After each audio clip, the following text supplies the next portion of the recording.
A mistake that is not uncommon with children from hard places is the idea that because they're 4 or 5, we need for them to look their age and act their age and be independent. Maybe a child who comes home at 7 or 8 or 11, we want them to look like that age child, and we want them to act like that age child. We want them to be independent, and I don't want an 11-year-old hanging on my arm like a 4-year-old.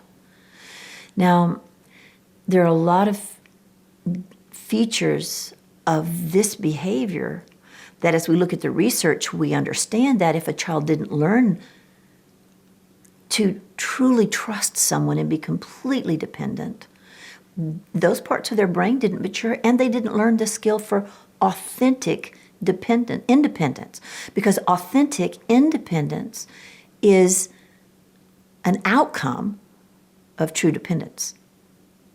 I had one of my children's kindergarten teacher who said, I can always tell the children in my classroom who had intense levels of nurture and dependency on their parents when they were small, because they are most authentically independent in my classroom.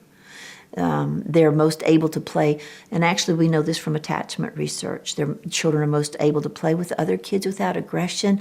They're most able to ask for help when they need it, but work independently when they don't. There's many features that we know from long-term studies of children.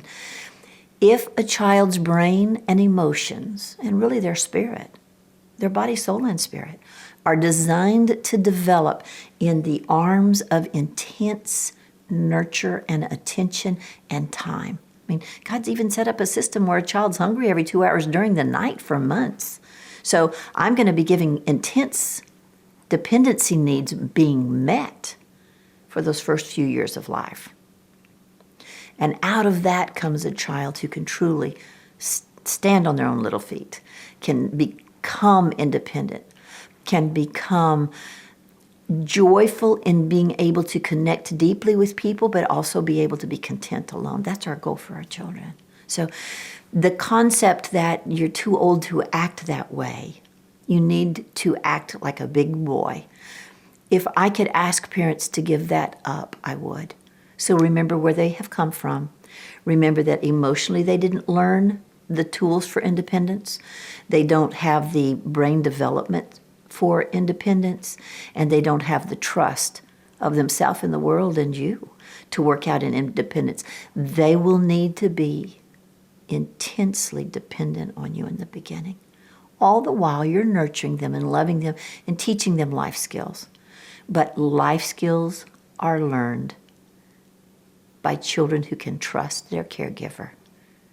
And that predicts a caregiver who is emotionally available and lets that child be dependent until they feel strong enough to forge out into the world alone.